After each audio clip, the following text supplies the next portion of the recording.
आज आप सब जानेंगे वर्ष 2024 श्रावण मास शुक्ल पक्ष पुत्रदा एकादशी का व्रत कब धारण किया जा रहा है।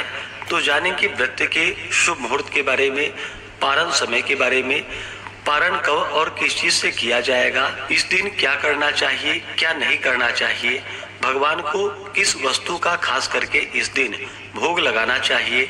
तो आइए जानते हैं इन सबों के बारे में। आप सभी भक्तों को श्रावण मास शुक्ल पक्ष की पुत्रदा एकादशी व्रत की ढेर सारी शुभकामनाएं। आप सभी के जीवन में लक्ष्मी नारायण की कृपा से आप सभी को सभी प्रकार के सुख और समृद्धि की प्राप्ति हो। श्रावण मास शुक्ल पक्ष की एकादशी को इसे पुत्रदा एकादशी, पवित्रा एकादशी आदि नामों से जाना जाता है और इसे प्रदायिनी एकादशी व्रत के नाम से भी जाना जाता है। पुत्रदा एकादशी का व्रत वर्ष में 2 बार मनाया जाता है, एक तो पौष मास के शुक्ल पक्ष में और दूसरा श्रावण मास शुक्ल पक्ष में पुत्रदा एकादशी का व्रत धारण किया जाता है।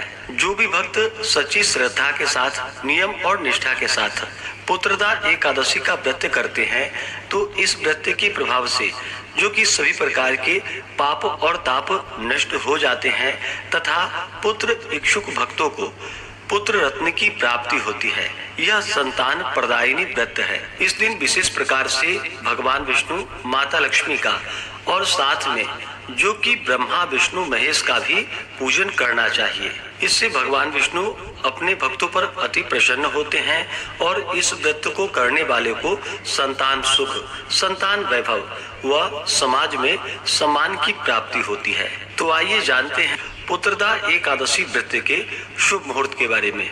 श्रावण मास शुक्ल पक्ष की एकादशी तिथि प्रारंभ समय जो कि 15 अगस्त 2024 दिन गुरुवार सुबह 10:29 और एकादशी तिथि की जो समाप्ति है वह 16 अगस्त 2024 दिन शुक्रवार सुबह 9:40 पे एकादशी तिथि की समाप्ति है।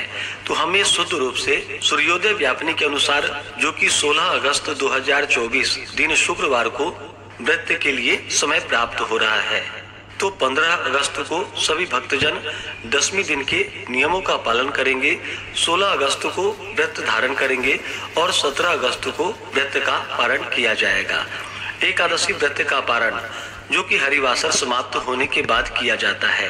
हरिवासर का समय द्वादशी तिथि का पहला चौथाई हिस्सा हरिवासर का होता है, उसे छोड़ने के बाद ही व्रत का पारण करना चाहिए। तो द्वादशी तिथि की जो समाप्ति है वह 17 अगस्त 2024 दिन शनिवार को सुबह 8:07 पे द्वादशी तिथि की समाप्ति है। तो व्रत का पारण जो कि 17 अगस्त 2024 दिन शनिवार को किया जाएगा। पारण का समय सुबह 5:51 से सुबह 8:05 तक व्रत का पारण किया जाएगा। पुत्रदा एकादशी व्रत का पारण जो कि दुर्वा दलेन पारणम यानी कि दुर्वा दल से व्रत का पारण है। यह संभव ना हो तो आप जल, फल या तुलसी दल से व्रत का पारण करें। 16 अगस्त को एकादशी तिथि के दिन ब्रह्म मुहूर्त का समय सुबह 4:22 से सुबह 5:05 तक होगा। सूर्योदय का समय सुबह 5:32 और सूर्यास्त शाम 6:32। राहु काल का समय 16 अगस्त को सुबह 10:24 से दोपहर 12:02 तक होगा और 17 अगस्त को राहु काल का समय सुबह 8:47 से सुबह 10:25 तक होगा। राहु काल समय के दौरान कोई भी शुभ कार्य या नया कार्य नहीं करना चाहिए, यह लाभप्रद नहीं होता है, इस बात का ध्यान रखें। 16 अगस्त को योग जो कि विषकुंभ योग होगा दोपहर 1:12 तक, उसके बाद प्रीति योग होगा। नक्षत्र मूल नक्षत्र दोपहर 12:44 तक, उसके बाद पूर्वाषाढ़ा नक्षत्र होगा। अभिजीत मुहूर्त का समय सुबह 11:59 से दोपहर 12:51 तक होगा। विजय मुहूर्त का समय दोपहर 2:36 से दोपहर 3:29 तक होगा। जो भी भक्तजन पुत्रदा एकादशी व्रत धारण करने वाले हैं उन्हें जो कि 10वीं के दिन से ही व्रत में नियमों का पालन करना चाहिए। 10वीं तिथि के दिन खास करके पुत्रदा एकादशी व्रत के लिए बतलाया गया है। यह पापनाशनी व्रत है और संतान प्रदायिनी व्रत है। इसके लिए पहले दिन यानी कि 10वीं तिथि के दिन मध्याह्न काल के समय में हविष्यान्न का एक भुक्त व्रत करके एकादशी को प्रातः स्नान आदि करके व्रत का संकल्प लेना चाहिए। यानी कि 10वीं के दिन मध्याह्न काल के समय में ही भोजन ग्रहण करना चाहिए, जो कि जौ, गेहूं, मूंग, शक्कर, गौघृत, सेंधा नमक आदि का प्रयोग करके जो कि हविष्यान्न भोजन ग्रहण करना चाहिए 10वीं के दिन। और फिर 10वीं की रात्रि ब्रह्मचर्य का पालन करते हुए एकादशी व्रत का स्मरण करते हुए सोना चाहिए। एकादशी की सुबह ब्रह्म मुहूर्त में उठ करके नित्य क्रियाओं से निवृत्त होकर के गंगा नदी में या घर के नहाने के पानी में ही थोड़ा सा गंगा जल मिला करके स्नान करना चाहिए। शुद्ध वस्त्र धारण करके व्रती को संकल्प लेना चाहिए और कहना चाहिए कि मम समस्त दूरी तैश्य पूर्वकम श्री परमेश्वर प्रीत्यर्थम श्रावण शुक्ल एकादशी व्रत महम करिष्ये। इस प्रकार से व्रत का संकल्प करे, अपने नाम गोत्र का उच्चारण करे, स्थान का उच्चारण करे। व्रत का संकल्प लेकर के आपके मन में जो भी इच्छा हो, जो भी कामना हो, वह भगवान विष्णु से कहें। और इस दिन जो कि दिन रात्रि उपवास रहते हुए व्रत को धारण करें। जो उपवास नहीं रह पाते हैं, जिनका स्वास्थ्य सही न हो, तो आप एक समय फलाहार ग्रहण करके व्रत को धारण करें। और इस दिन भगवान का जो कि सुबह और शाम के वक्त पूरे विधि विधान के साथ पूजन करना चाहिए, कथा श्रवण करनी चाहिए, भगवान की आरती करनी चाहिए।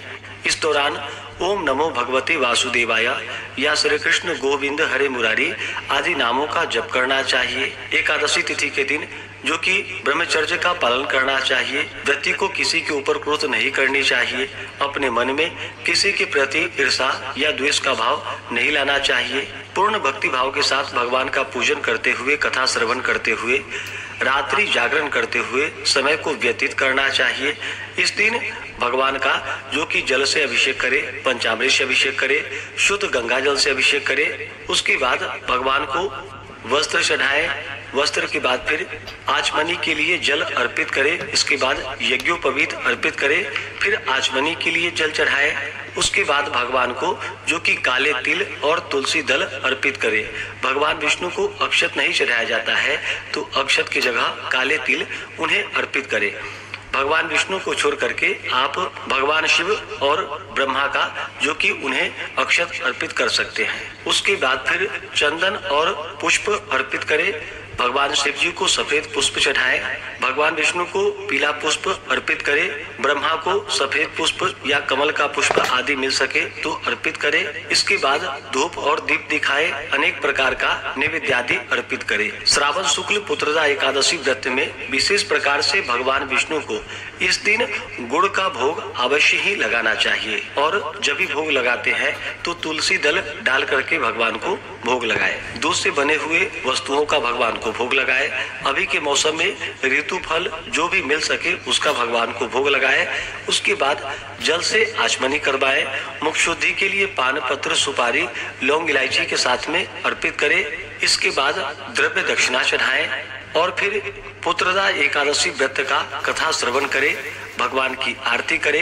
इस दौरान स्तोत्र आदि का पाठ या श्रवण करे, पुरुषोक्त का पाठ या श्रवण करे। इससे भगवान अति प्रसन्न होते हैं। इस प्रकार भगवान का एकादशी के दिन पूजन करते हुए, रात्रि जागरण करते हुए समय को व्यतीत करे। और अगले दिन जाकर के फिर द्वादशी तिथि के दिन सुबह में स्नान करके शुद्ध वस्त्र धारण करके भगवान का पूजन और आरती कर ले। उसके बाद ब्राह्मणों को भोजन करवाएं, ब्राह्मणों को दान और दक्षिणा दे और फिर समय के अनुसार व्रत का पारण करना चाहिए।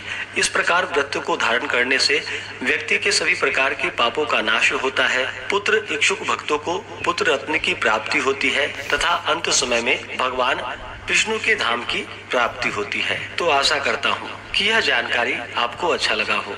ऐसे ही ज्ञानवर्धक जानकारियाँ प्राप्त करते रहने के लिए, व्रत पूजा के बारे में जानने के लिए, कथा को सुनने के लिए चैनल पे अगर आप पहली बार आए हैं तो चैनल को लाल बटन दबा करके सब्सक्राइब करें।